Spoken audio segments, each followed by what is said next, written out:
Hello mga kahabi, welcome back sa aking aviary. Kamusta kayo?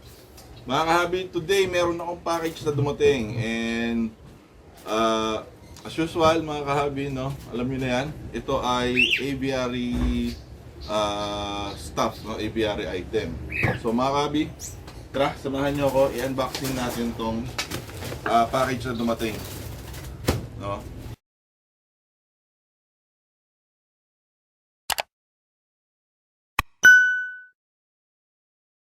So yun mga kahabi, una sa lahat, shoutout nga pala to mga boy BB1, si Paring Denmark, BB1 represent.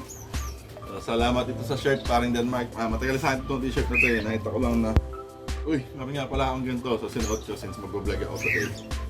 So shoutout BB1.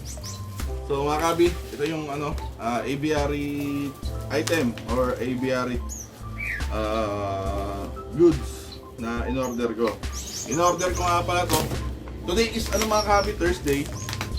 So in-order ko to nung Tuesday ata ng gabi. So ang bilis ng mga kahabi. Nasa akin na siya, nandito na siya, naipadala na. No? Wala pang 2 days nandito na. Yan. So mga kahabi, tara, let's unbox this. So first packaging, okay naman. Na mapapansin nyo. Naka-box siya. So ano kaya to mga kahabi, no? Curious na ba kayo? Okay. So sana pala nagdala ako ng cutter, which is hindi ko naisip. So my fault, my bad. Dibali, i-open natin to ng parang barbarian mga kahabi, no? Walang poise. Wasakin natin tong box. So ayan na siya. Yung pair na sa seller secured talaga. Yun. Hindi tinipid sa tape at karton. So salamat nga pala sa seller. Lagay ko na lang sa mga kahabi, lagay ko na lang sa description yung link kung gusto nyo mag-avail. Ayan. So mga kahabi, bumili ako ng ayan. May tape ulit.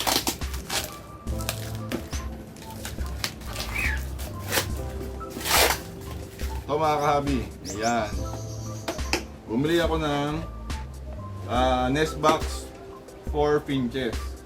Ayan. So bumili tayo nito mga kahabi kasi kulang ako sa Nest Box sa ating aviary para sa pinches. So mga kahabi, nitong mga nakaraan, nagko-contemplate ako kung ano bang ibon ang ko, no?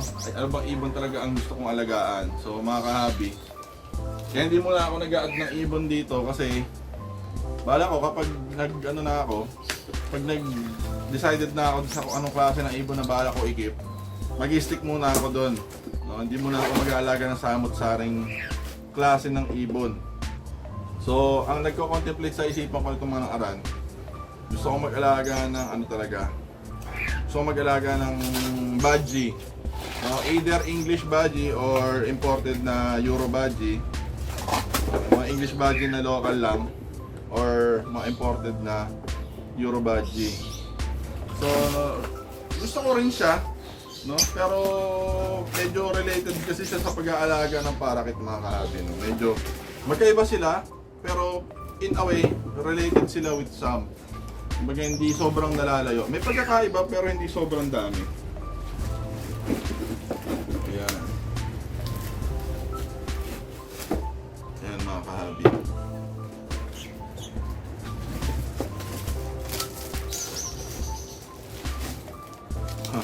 Ang gulo na. Ayan. So mga kahabi, naisip ko na gusto ko din mag-alaga ng budgie, yung mga malalaki, yung mga magaganda yung size. Pero medyo lamang ang ngayon mga kahabi, lamang sa pulso, lamang sa gusto ang pinches, lalo na yung gold yan mga kahabi kasi captivated talaga ako mga kahabi ng yung ganda ng gold yan kasi ganda talaga ng kulay. So ang meron ako ngayon, dalawang pair ng green back. So nakita ko na meron pa palang iba pang klase, yung kagaya ng yellow back mga kahabi, saka blue back, saka silver.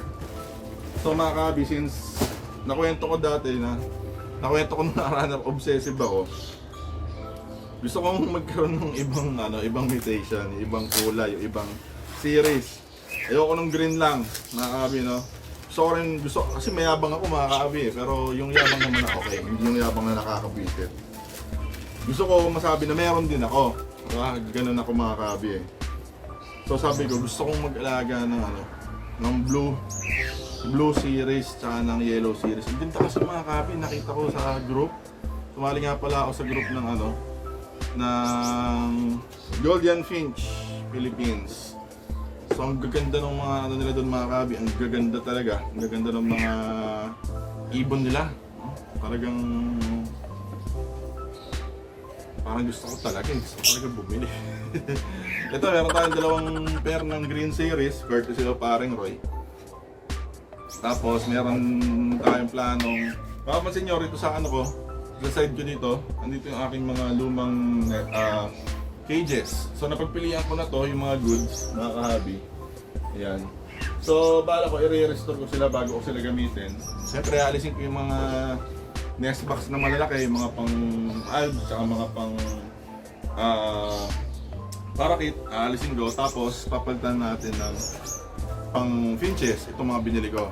Tapos bago yun, kukulayan muna natin sila ng bagong pintura para fresh look, mga kahabi. Lutang na lutang yung kanilang itsura. So ito, mga kahabi, napansin nyo. Ayan.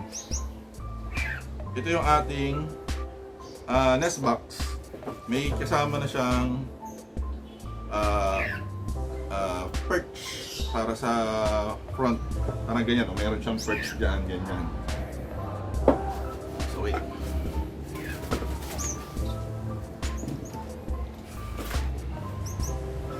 So mga kaabi, bumili ako ng 8 piraso. Kasi nagpasobra na rin ako dahil malamang ma-exhaust ko din yan, magagamit ko din yan. Kasi nungalingan dito, okay na ako sa 2 pair lang, okay na ako sa 4 na pair lang. Hindi. Hindi yun sapat. Ayan. So mga kaabi, ito siya. Meron siyang tornilyo, tapos meron siyang yung pinakatungtungan. Pull out siya, mga kaabi, drawer type. Ngayon, papasok mo lang siya sa loob yung tornilyo. Yan lang, paano siya kailangan dito maikli yung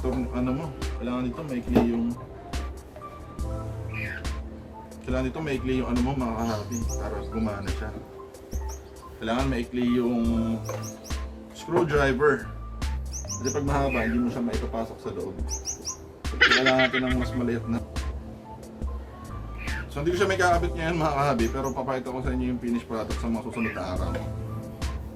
Anyways, bumili ako ng 8. Tapos meron din siya kasamang 8 perch. Yan. Pull out type siya, mga kahabi. Ito.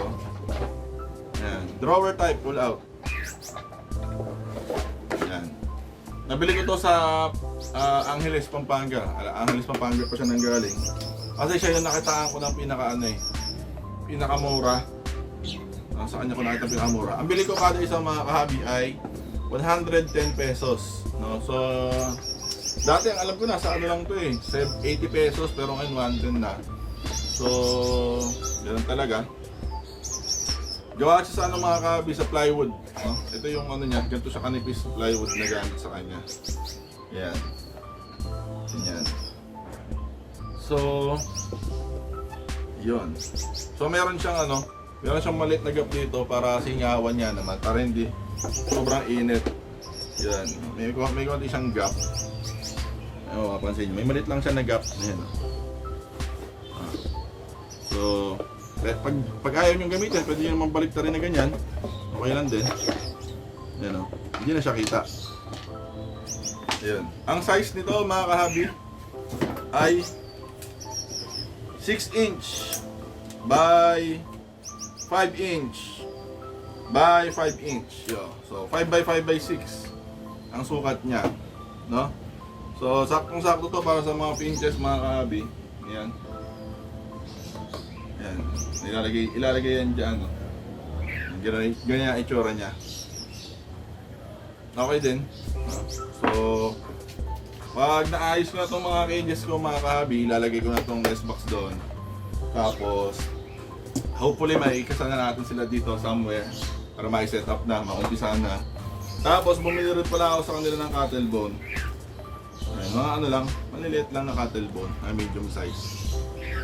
Importante yung cattle bone mga kahabi, lalo na pag nag-breed tayo ng ibon. No, calcium kasi yan eh. Walang ibang source ang ibon kundi yung mga bagay, mga pagkain na binibigay natin sa kanila mga kahabi. So kung hindi natin sila bibigyan ng source of calcium, kung puro seeds lang, pwede magkaroon sila ng calcium deficiency, no? Pwedeng, ang nangyari sa akin dati, meron akong ganun mga kahabi, nakalimutan kong iwanan ng calcium block o ng cattle bone. Para pansin ko parang mahina yung katawan ng inakay, parang mahina yung buto niya. Hirap siyang tumayo, parang basta weak, overall weak siya.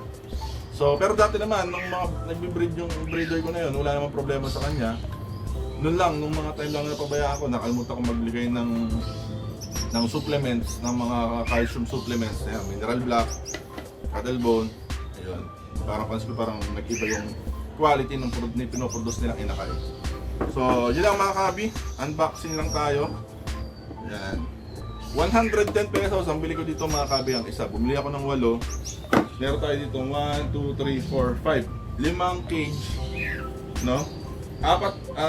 Apat dito double cage, tapos yung isa triple cage. Yung triple cage gagamitin natin yan para sa society finch mga kabi. Gagamitin natin silang pang backup, pang foster, no? So, I guess yun lang mga kahabi. No, gusto ko lang pakita sa inyo itong unboxing video natin. Kung gusto nyo itong video na to, please hit that like button mga kahabi. Comment down below kung meron kayong comments or meron kayong suggestions, meron kayong gustong i-shoutout.